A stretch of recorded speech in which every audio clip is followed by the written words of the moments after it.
Donc aujourd'hui, nous passons à la pratique de la règle number 7, la règle numéro 7. La règle précédente, il y avait la règle numéro 3, je rejette toutes mes pensées égoïstes, je les remplace par de l'amour compatissant. Et je me répète, je contribue d'aider à construire le royaume des cieux sur terre, et donc chacune de mes pensées d'amour apporte son influence transformatrice sur la terre. Et ce truc-là, d'apporter son influence transformatrice sur la terre avec nos pensées, c'est un peu le but. Règle numéro 6, c'était aussi ça, pour surmonter mon ego, je remplace par de l'amour inconditionnel. Il y a ni vindicte, ni ressentiment, ni négativité. La règle avant, la règle numéro 5, j'écoute l'autre. Et la règle numéro 4, c'est je suis joyeux, j'émets de la joie. Donc c'était sur les relations humaines, en gros, j'émets de la joie, j'écoute l'autre, je ne me défends pas quand il m'attaque, etc. Et là, c'est vraiment presque une règle sociale, en fait. Je vais vous la lire entièrement. Elle est assez longue. Chaque jour, je me rappelle que dans le royaume des cieux, seul existe la certitude que demain sera parfait, car la conscience divine remplit l'esprit et le cœur de chaque habitant du royaume. Aussi dois-je éviter tout discours alarmiste. On ne me prendra pas à rapporter les fautes d'autrui. Je ne m'abandonne pas à ma conscience inférieure en m'attardant sur les maux des gouvernements et du monde. Pour construire le royaume des cieux, je me désinvestis de tout ce que je ne veux pas voir se perpétuer. Faute de quoi le royaume des cieux ne prendra jamais forme. Ou d'autres pourraient le construire et je resterai en arrière. Je m'exclurai ainsi par la conscience d'autocomplaisance chaque jour entretenue. Donc il y a plusieurs points. Le premier point, déjà il y a une méditation. Il mérite une méditation, quoi. Je me rappelle que dans le royaume des cieux, seul existe la certitude que demain sera parfait. Déjà rien ça. Ceux disent la certitude que demain sera parfait. Je suis toujours en questionnement avec ce demain. C'est quoi dans 2000 ans ou c'est quoi le demain pour Demain. voilà. Demain. Oui. Comme on disait hier avec Monique Mathieu, elle nous annonce toujours des choses qui vont se produire. Quand je suis toujours trop impatiente, je voudrais que ça arrive, quoi. Puis tu te dis, mais c'est quand?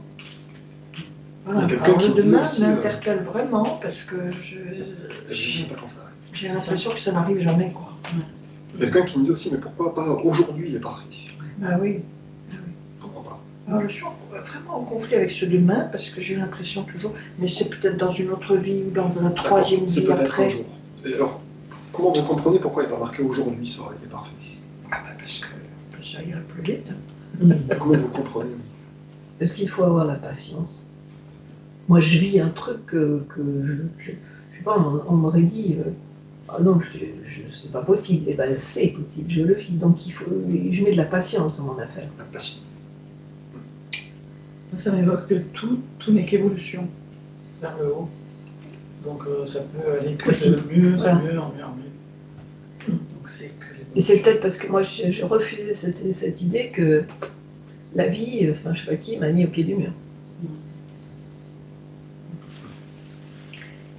Certitude. Donc déjà, c'est bien la certitude. c'est fort. Hein. Que demain sera parfait. On ne met pas les choses en... Moi, je me comprends toujours comme ce truc de se dire, ben, je constate qu'aujourd'hui est imparfait, mais je projette la pensée que demain sera parfait. Et c'est pas, je rien à foutre de savoir quand c'est demain. C'est demain, ou demain dans 6 mois, ou dans 6 ans. Mais tu vois, c'est le même truc de tout à l'heure, on disait, malgré la perception de la matière imparfaite, je projette la guérison, je projette le truc, même si je vois qu'aujourd'hui, c'est pas parfait.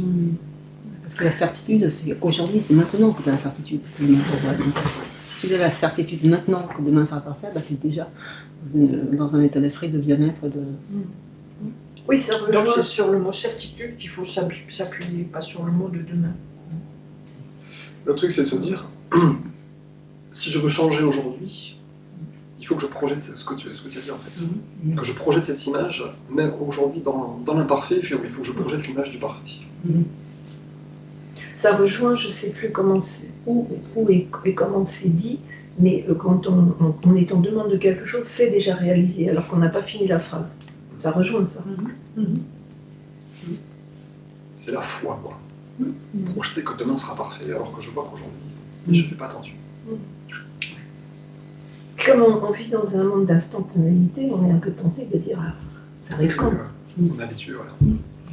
C'est l'ego qui est habitué à vouloir. Faut que je dise ça à ma maman. Faut que je dise ça à ma maman.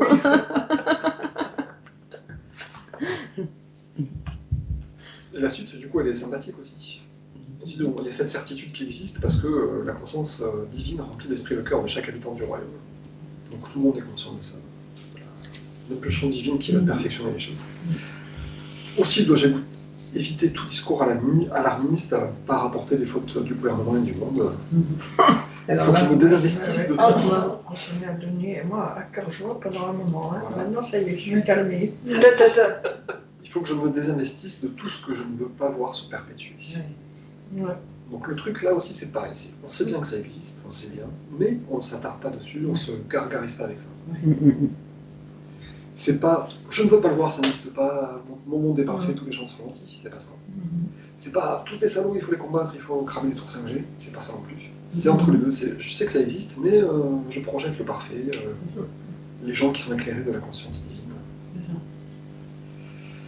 Donc là, c'est l'application, les règles qu'on avait avant, je reste joyeux pour élever le cœur de mes proches, je les écoute au lieu de parler de moi, et je réponds pas à ce qu'ils me disent, c'est sur le monde entier en fait. C'est je rayonne l'amour sur le monde entier, je sais que demain sera parfait, je ne m'attarde pas sur les fautes et les maux des autres, je projette que tout le monde est illuminé et que demain sera parfait. Et je sais qu'aujourd'hui c'est pas parfait, mais je ne m'attarde pas sur aujourd'hui. Donc c'est une putain de gymnastique. Bah oui, parce que Vous avez le truc. Bah oui. Il n'y a rien d'idéal pour travailler. Oui, mais c'est clair. Mais de quoi? Oui. Et puis tu es en décalage avec les autres quand tu travailles comme ça, parce que, je sais pas, les gens autour de toi, ils te disent ah ouais, les vaccins, les nanana, et puis toi tu es là, alors t'as pas l'impression d'être dans le même monde. Moi je sais que je suis allée voir une copine, elle me dit ouais, moi il faut mettre le masque et tout, parce qu'il y a des flics, il y a une voiture de flic qui est passée, et elle dit ah là là, la voiture de flic elle va pas faire demi-tour pour venir nous verbaliser parce qu'on n'a pas nos masques. Et dans ma tête, je me suis dit, mais arrête, tu me portes la poisse. Tais-toi, tais-toi. Moi, je suis pas dans ce monde. Et pour moi, j'avais même pas pensé. Pour moi, j'ai dit, mais non. Et du coup, quand j'ai quelqu'un qui me parle de max de contravention à côté de moi, je me sens pas du tout dans ça, quoi. Oui, c'est pas compris là ça, et puis t'as envie de... Ouais. Moi, j'ai un autre exemple, mais ça revient au même. J'écoute radio classique parce que ça me détend, la musique classique. Et régulièrement, n'oublions pas les gestes barrières. Voilà, oui. Oui. C'est quoi? C'est cause toujours, c'est fermer le truc momentanément. Tu passes ton temps à... Ouais. Bah, c'est que ça réunit, hein, se battre contre le même problème, obéir aux mêmes règles, marcher tous au pas, ça fait plaisir, quoi, pour certaines personnes. C'est rassurant. Et du coup, Et ce côté récurrent que tu dis, moi je veux pas entendre.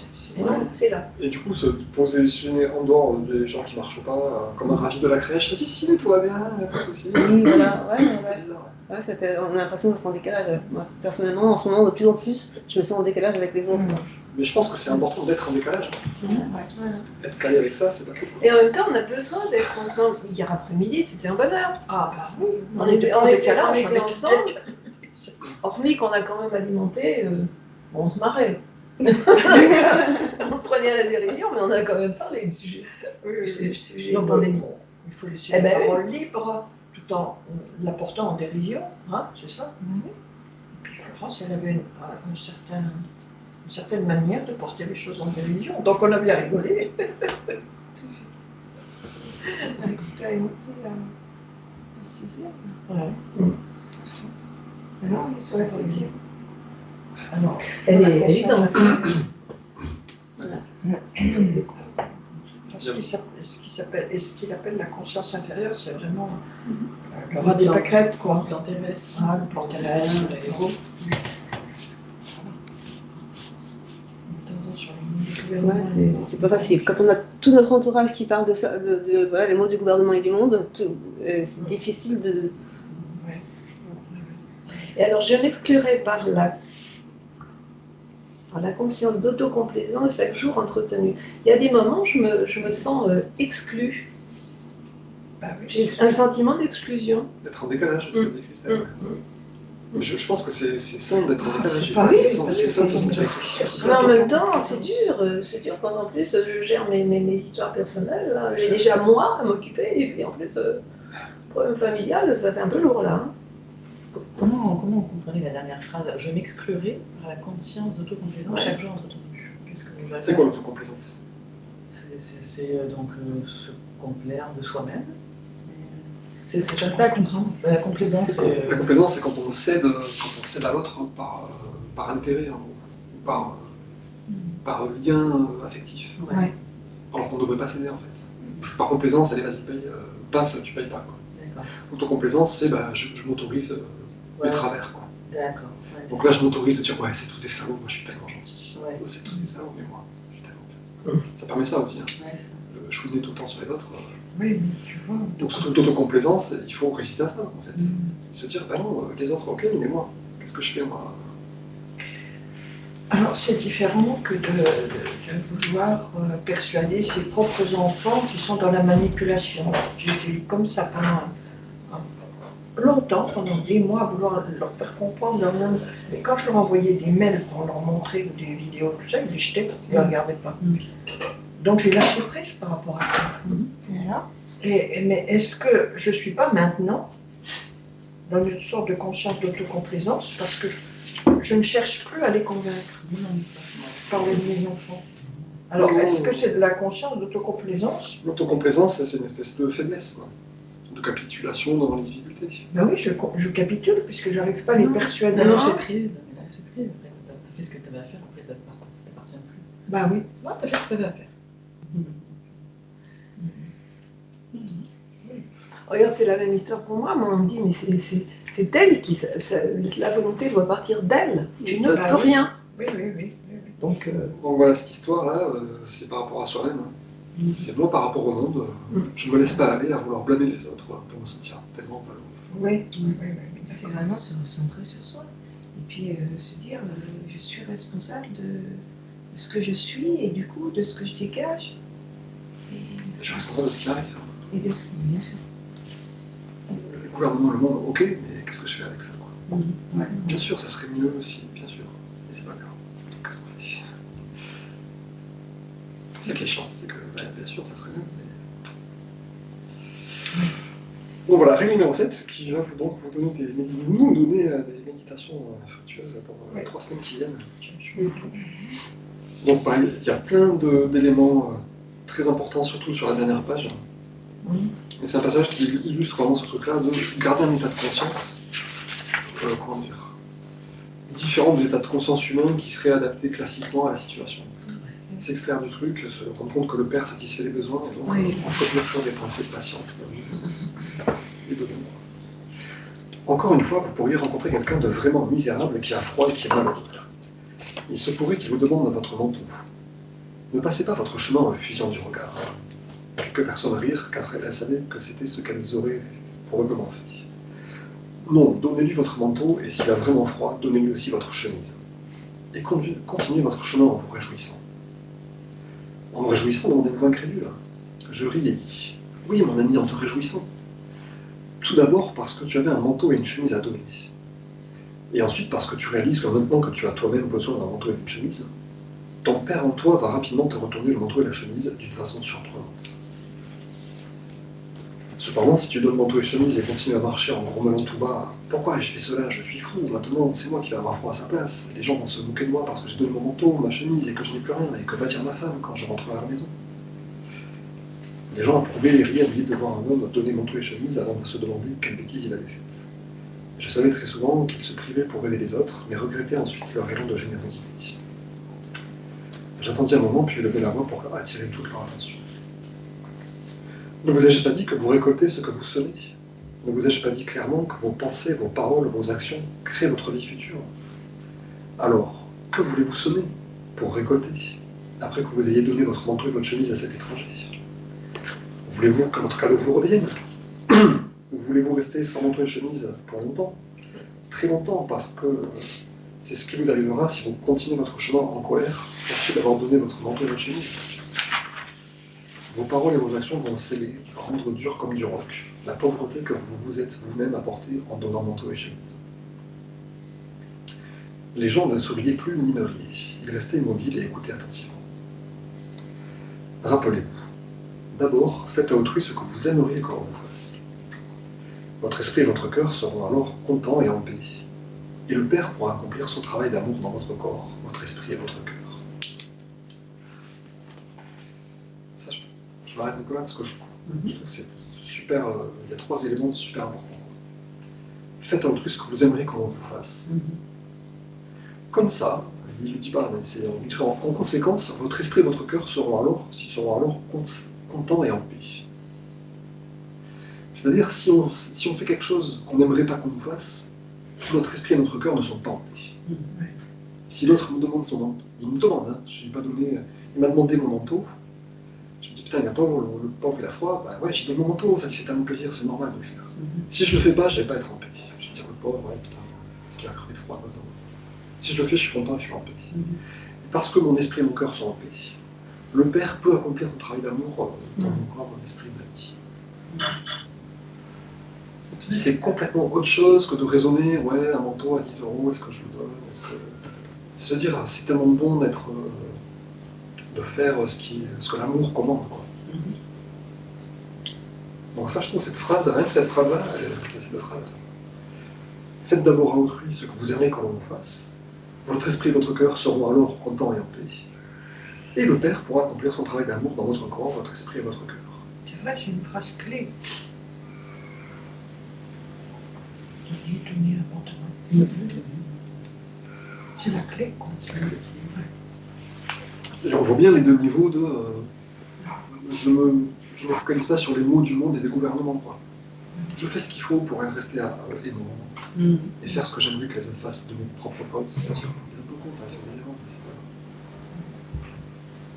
Et du coup, parce que je suis content et en paix, alors Dieu peut travailler à travers moi. En accord avec sa conscience, d'une certaine façon. Donc ça n'a rien à voir avec la justice humaine, avec... la dernière fois on parlait de est-ce que j'ai suffisamment d'ego pour me protéger d'être piétiné par les autres. Il faut quand même de l'ego, tu vois, pour se défendre. Ça n'a rien à voir avec tout ça en fait. Il faut que je fasse voilà, ce qui est bon à faire. Quoi. Ce qui est aimant, ce qui est juste, ce que j'aimerais qu'on me fasse.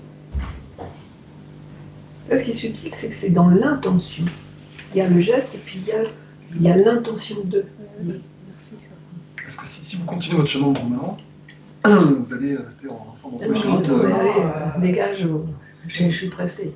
Il y a tout un processus en amont et en aval. Ouais. On annule la beauté du geste. Voilà, exactement. C'est ce truc-là, même sans rien faire physiquement, mais ce qu'on dégage, c'est ça en fait qui fait la différence. Merci. Ce truc-là, et justement, en étant beaucoup dans l'écoute, dans le retrait comme ça, c'est là qu'on apprécie les choses. En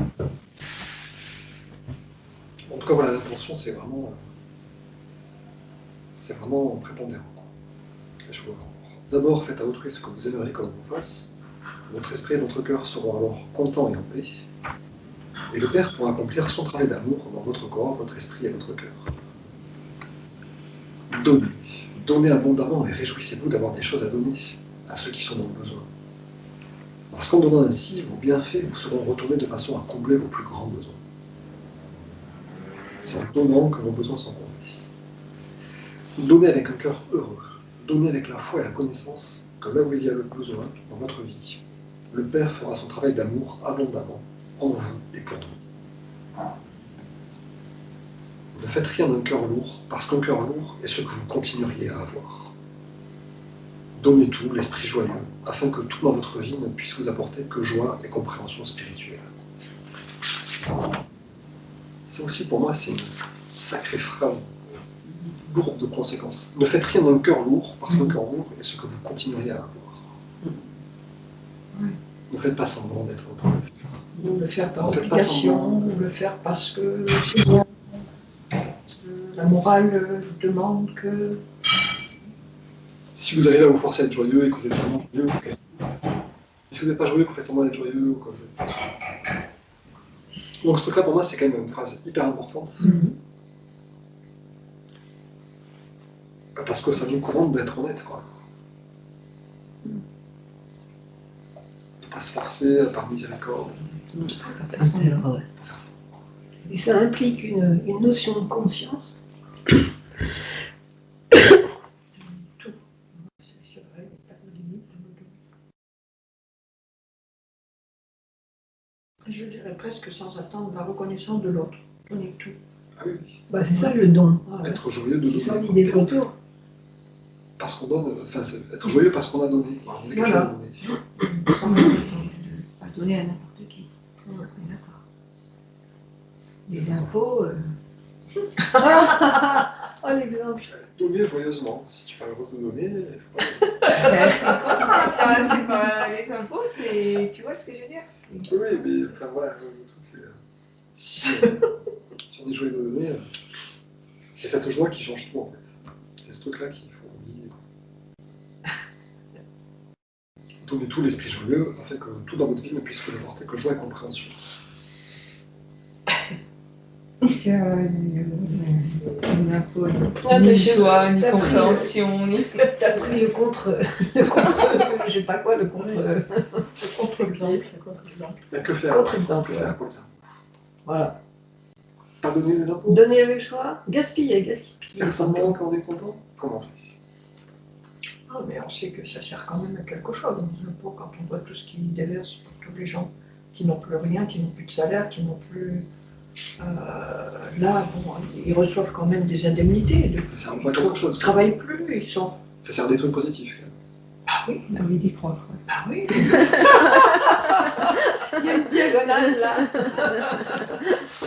Ça sert à faire nos routes. Hein. Hier, tu disais, il y a des nids de poules dans cette D'accord, ça sert à faire des trucs utiles. Hein, voilà, et ce serait bien qu'ils refassent la route avec Et les quoi d'autre? macadams. Quoi d'autre? Ce serait bien que... Ça sert à quoi d'autre en fait, de payer ses impôts? Ça sert à pas aller en prison. Ah bon, d'accord. Ah bon? On est dans un état Prison, totalitaire. c'est Ah ouais, peut-être fort. Si tu payes pas tes impôts, tu as des emmerdes. Ah oui, avant, on monte avec tes pièces. La Brassens qui disait « Je suis tellement anarchiste que je traverse toujours dans les clous pour jamais rien avoir à faire avec les flics. Pour ne rien avoir À faire avec les flics. Ah oui, d'accord. C'est juste ça. Je respecte toujours la règle, comme ça, j'ai jamais à avoir à faire avec les flics. Oui, Moi, je paye mes impôts comme ça. Je me dis, ça me libère des emmerdements. Je suis pas content de financer le système des satanistes francs-maçons qui dirigent le pays, mais ça me libère des emmerdements au niveau monétaire. Donc je suis content de payer les impôts. dans ma résidence, il y a une dame qui n'a pas pu payer ses impôts pendant 4-5 ans. Ils sont en train de lui vendre aux enchères son appartement. Donc tu vois, les contraintes qu'on accepte, c'est aussi pour se dire, bah, pourquoi je l'accepte en fait, au fond. Ouais, c'est ça. C'est parce que Intéressant. On accepte, on est bien obligé d'accepter. C'est un autre jeu d'un coup. Donc je suis content, j'ai un appart, je suis officiel, je paye les impôts, je suis content. Ouais. Il faut composer en fait. Refais ton jeu de sourcils. Ouais, parce que... Il faut essayer de garder un cœur léger, tu vois. Ouais, ça c'est. Faire les choses au cœur léger. Il faut trouver un point de vue, il faut demander de l'inspiration pour avoir ce cœur léger en permanence. Toujours joyeux, toujours content. Ouais, tu vois, c'est un exemple finalement qui est intéressant à creuser parce que oui, c'est Tu te mets hors la loi. l'aborder comme tu le Si tu dis. fais pas des impôts. Oui, j'ai pris ça exprès pour un peu provoquer l'extrême, comme on disait. Mais voilà, pour qu'il y ait quelque chose qui ressorte, une information qui nous fasse travailler en fait ça. Parce que c'est vrai que donner un manteau, donner une pièce ou quelque chose à un SDF, on peut le faire. C'est utile. On est sûr que c'est utile. On est sûr. Voilà. Voilà. Là, tu vois, cet exemple d'impôt, bon, mais On est quasiment sûr que c'est inutile en fait. merci. Mais Inconsciemment, ça a l'utilité voilà, de ne pas se faire embêter. Bien sûr. Ok. Au moment des fêtes de Noël, quand je vois les décorations sur la place de la Comédie, je dis avec ceux à qui je suis contente parce que là je trouve que les impôts étaient bien employés. Oui, parce que tout ça, en plus, ces histoires d'impôts, ça a été créé tellement. Mais aujourd'hui, il n'y a plus trop de sens. Mais voilà. Ça remonte à loin, hein, les impôts, la Oui, dîme et mais tout Mais ça. du coup, enfin, voilà, Au Moyen-Âge, c'est de il se y dire, avait déjà des impôts. Rappelez-vous de garder ce cœur léger et d'être toujours joyeux quand vous faites les choses. Ouais. Parce que c'est grâce à votre joie que le Père peut faire son travail en vous. Et irradier dans votre vie. Donc c'est ce truc-là, c'est malgré l'injustice des impôts, se dire, ok, il faut que je reste joyeux. D'une façon ou d'une autre, je ne peux pas faire semblant, ça ne marche pas. Le Père voit dans le secret votre état, et vous répond. Donc vous ne pouvez pas faire semblant en fait. On peut pas fuir, en plus. Faire un truc pour être joyeux. Donc un homme comme un taf, je vous fais la suite. C'est contre la nature de l'homme. Il est naturel de craindre le futur, les habits sont chers, la nourriture est difficile à trouver, la vie est une lutte perpétuelle, les impôts sont injustes. Je répondis à haute voix parce qu'il disait ce que je savais que la plupart de mes auditeurs pensaient. Mais tu ne sais pas avec certitude que tu vas devoir lutter pour vivre demain. Tu ne sais pas si demain tu n'auras pas un travail splendide ou toute autre chose merveilleuse qui viendra à toi. Tu ne sais pas cela.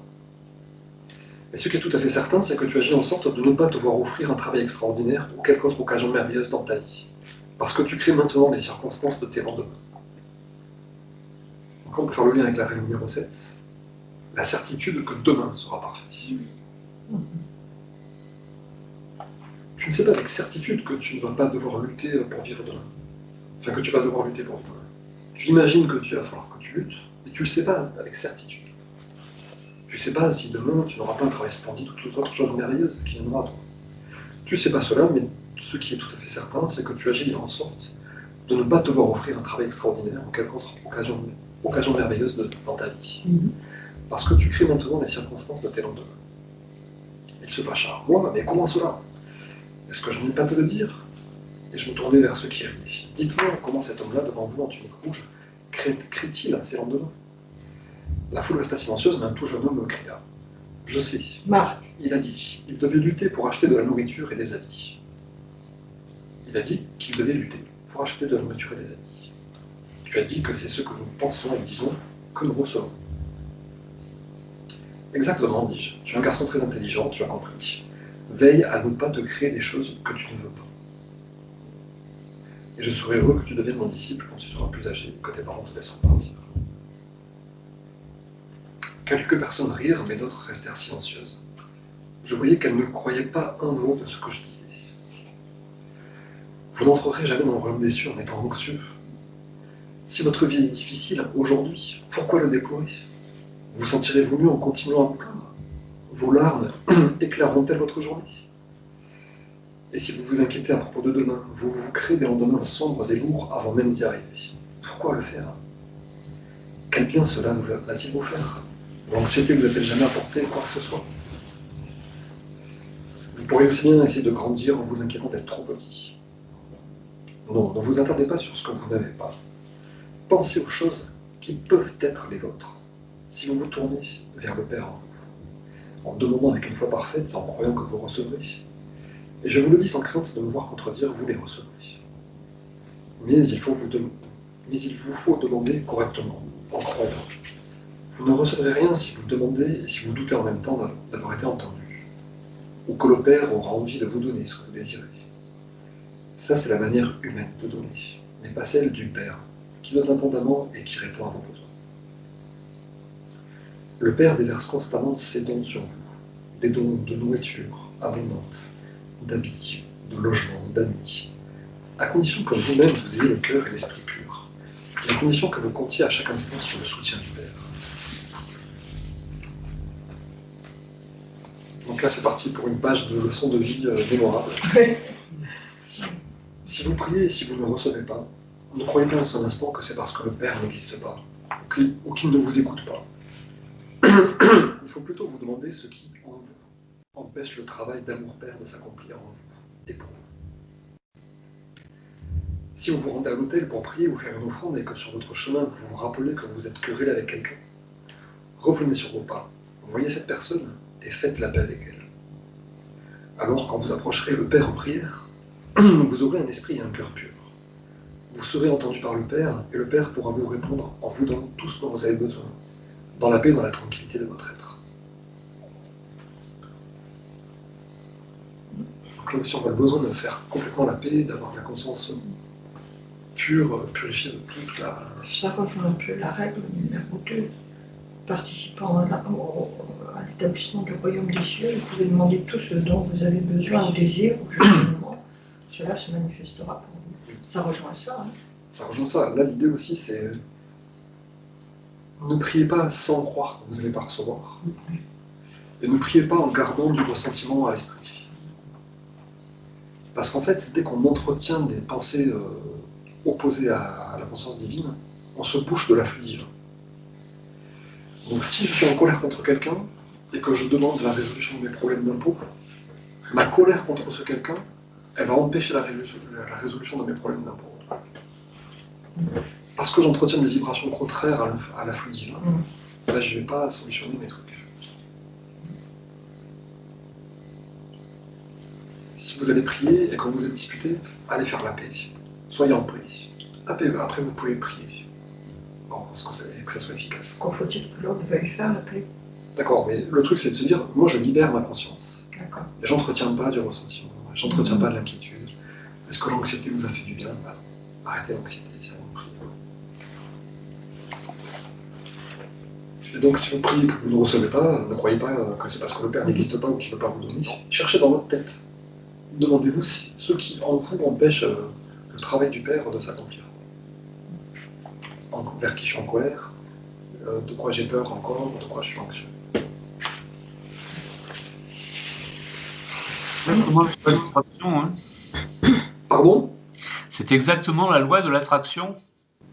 Pourquoi ça marche ou que ça ne marche pas, quoi.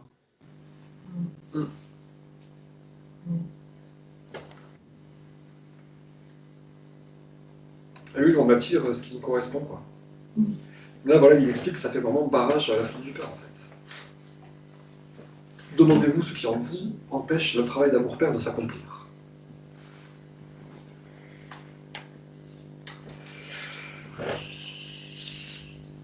Bon, voilà, faites la paix avec elle, et quand vous approcherez et que vous prierez, le Père pourra vous répondre en vous donnant tout ce dont vous avez besoin dans la paix et dans la tranquillité de votre être. Si vous ne croyez toujours pas que le Père se soucie de sa création, regardez autour de vous les fleurs rayonnantes dans les champs, comme elles sont belles. Réfléchissez à la brillante intelligence qui modèle leur forme et leur beauté. Où trouverez-vous les couleurs que vous voyez dans leurs pétales? Malgré toute sa sagesse, Salomon lui-même n'a pu se faire confectionner des habits d'une telle beauté. Vous voyez comme les fleurs attirent les abeilles, et comment les abeilles transportent les semences de la saison à venir, pour embellir votre monde et pour vous nourrir. Pourquoi pouvez-vous croire et faire confiance au Père, quand le monde qui vous entoure est conçu, planifié et entretenu de façon aussi merveilleuse? Retenez bien ceci. Les plantes et les arbres, au contraire du genre humain, ne peuvent se plaindre de leur sort, ni penser qu'ils sont affamés et nus. Et de la sorte, ils ne défendent pas l'œuvre que le Père accomplit en eux. Ce sont vos plaintes incessantes, vos jérémiades sur ce qui vous manque, vos agressions réciproques, vos appétits de vengeance, vos critiques, votre médisance, qui font que vous manquez de tout et qui vous rendent malade jour après jour.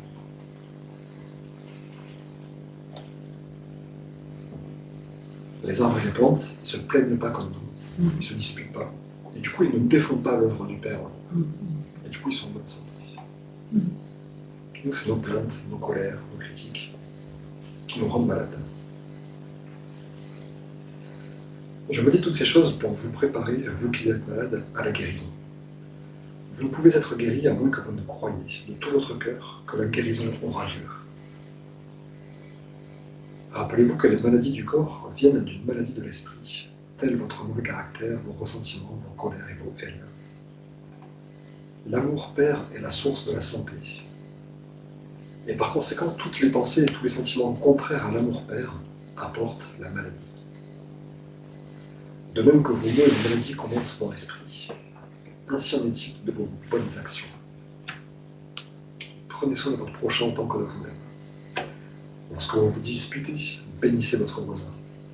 Priez pour lui lorsqu'il est dur envers vous. Aidez-le chaque fois que vous le pouvez, même s'il se détourne de vous.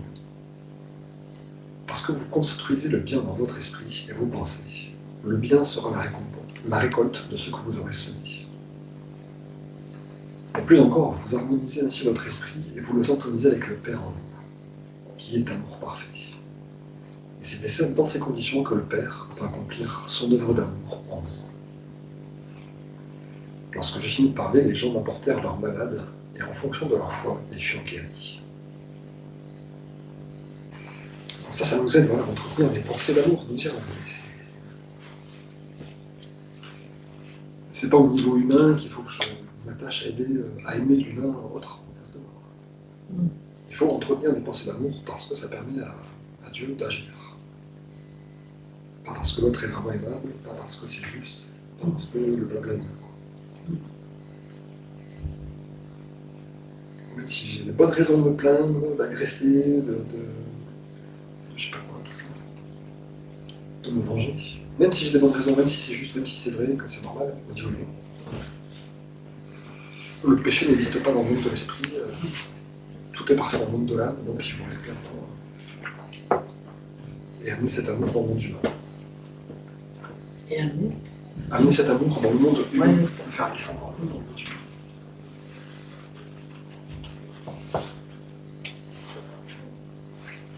Et surtout d'arrêter de se plaindre, parce qu'on se plaint tout le temps, le gouvernement, les impôts, le machin, la fin du mois, qu'on n'arrive pas à payer, qu'on n'arrive pas à boucler, voilà quoi. La santé qui va pas, ou voilà, on se plaint tout le temps, et faut arrêter quoi, faut couper ce. C'est évident. Il y a des mots dans le vocabulaire qu'il faut qu'on Bannisse. enlève complètement. C'est comme ça fait penser à. Alors, c'est pas Jésus-Christ, mais c'est la conversation avec Dieu. Dans je sais pas, le tome 4, je sais pas quoi, il parle des êtres hautement évolués. Donc, ces êtres hautement évolués, en fait, dans leur vocabulaire, il n'y a que des belles choses. Tout ce qui se déverse de leur bouche, ce n'est que des belles choses. Ils ne connaissent pas les mots chrétiens. Bref, on arrive à être dans cette. Les êtres hautement évolués. Et nous parler que de manière harmonieuse. Moi, je me rends bien compte que c'est surhumain de faire ça, en fait. Enfin, on ne peut pas le faire au niveau de l'humain. On doit rester toujours dans des pensées sans sentiment, sans colère, sans haine. C'est difficile de rester sans haine. C'est difficile de faire ça en permanence. Du coup, c'est pour ça qu'on a besoin d'aide, en fait. De prier, de demander de l'aide pour arriver à ça. Parce que là, les occasions vont arrêter de se présenter de plus en plus. Là, la période en est foisonnante. Voilà, il va falloir rester là-dedans, quoi. C'est un petit peu ça le challenge, quoi. Bénissez votre voisin, priez pour lui lorsqu'il est dur envers vous. Aidez-le même s'il se détourne. C'est pas évident. On voit ma résidence où il a fallu voter dans les assemblées générales. Les pour, les contre et tout ça, ça fait 2 clans. On vous dit plus bonjour maintenant parce qu'on a voté pour un clan. Et là, je me suis dit, ah bah tiens, c'est tout à fait la pratique. De l'amour, de l'amour, de l'amour, de l'amour. Voilà. Et puis, bah, tu me dis plus bonjour, ah bah, c'est pas grave. Moi, je te dis bonjour quand même. Là où il y a division, rétablir l'unité. Bah oui, oui. C'est incroyable ces histoires de pouvoir des uns. Ils se bagarrent le pouvoir. Et c'est vrai que ce truc de se plaindre tout le temps, c'est vrai que c'est tellement. C'est automatique. Et c'est tellement. Comment dire. Intégré, hein. Ça encourage ce truc-là de clan, des uns contre les clans. Ça génère des oppositions alors qu'il n'existe pas avant et tout ça. Et se dire qu'en fait, il y a un seul clan, c'est les enfants de la lumière, quoi. Ah oui. Et en plus, on ne peut pas se plaindre. On pourrait les rajouter en disant, bah, c'est les méchants. J'ai reçu par mail une lettre qui est très bien tournée, qui explique, qui donne tout un tas de détails sur notre positionnement pour ne pas se faire bouffer par cette histoire de Covid et tout ce que ça a généré de bien en nous.